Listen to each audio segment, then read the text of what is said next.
All right, so this is the one that is similar to number 12, so you'll kind of do it the same way. So we have this inequality here with an absolute value. So what we first want to do is use algebra to get everything but the absolute value to the other side of the equation. So I'm going to add 10, and I'm left with 6 times the absolute value of x minus 5 is less than 24. Okay, now just like normal, divide both sides by 6. Those will go away, so I'm left with absolute value of x minus 5 is less than 4. All right, from here, I'm going to go in two directions. Okay, I'm going to say, well, that means I'm going to treat this absolute value as a positive, that x minus 5 is less than 4. Or that means that I could say negative the whole thing, x minus 5 is less than 4. Okay, so this, I believe the answers you had on your sheet kept it like this. They didn't add the 5 over, so this would be one answer. Or here, I could divide both sides by -1. So that would go away and that would go away, and I'm left with x minus 5. And remember, when you divide or multiply by a negative, you change this sign here, so it'd be x minus 5 is greater than -4. So these would be your two answers here and here. All right, this one is an example that's similar to number 7.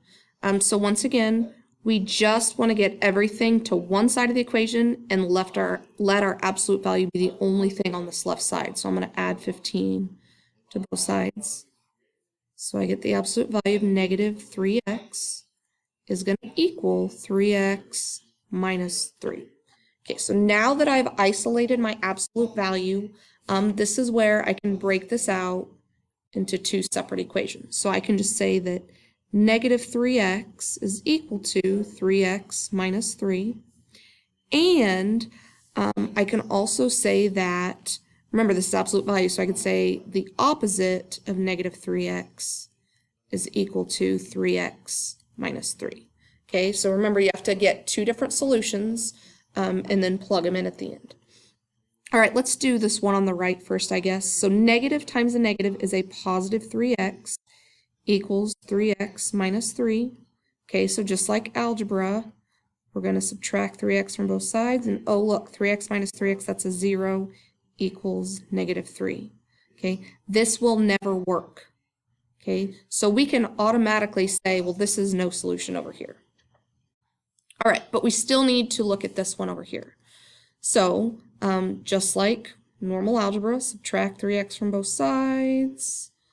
I have -6x equals a -3.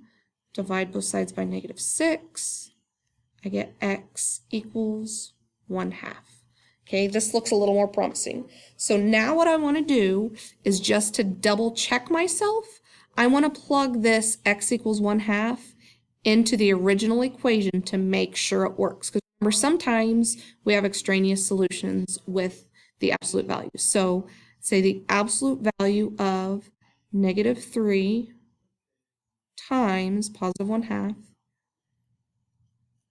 minus 15, does that equal, and I'm going to put a question mark here, 3 times 1/2 minus 18.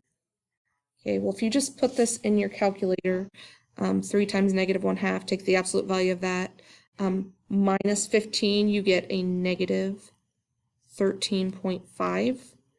So is that equal to 3 times a -1/2 minus 18? Put that in your calculator, you get a -16.5. Okay, notice -13.5 and -16.5 are not equal, so this would be no solution. So the entire problem, the answer would be no solution. All right, now here is one similar to number 13, and I do want to tell you that when I looked at your screenshot, it looked like you had worked it out before, and it looked like you were working it out correctly. I couldn't really see the whole thing, but it looked like you were well on the right track, so I wouldn't doubt yourself so quick. So what I like to do is I like to separate like the numbers and the variables. So I would change this to like 10 over 2 times x to the 5th over x to the negative 2 times y to the negative 6 over y to the 2.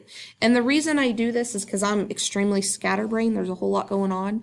So I can look at, you know, this is like 3 different parts. So like this part, and this part, rather than one big, if I look at this, my mind, it just wants to explode. So 10 over 2, this is the same thing as 5 over 1. Okay, now x to the 5th over x to the negative 2, anytime we have a negative, we're going to bring it to the opposite side. So if it's in the denominator, we're going to bring it to the numerator. Numerator will go to the denominator. So this, the 2 would go up, so this would be x to the 7th over 1. And then same thing here. We have this in the numerator, so we're going to take it to the denominator and get rid of the minus. So this would be 1 over y to the 8th. Okay, now we're just going to multiply straight across. So 5 times x to the 7th times 1, this is just 5x to the 7th over 1 times y to the 8th. This would be my final answer.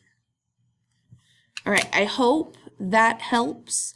And please let me know if you need more information or something doesn't make sense.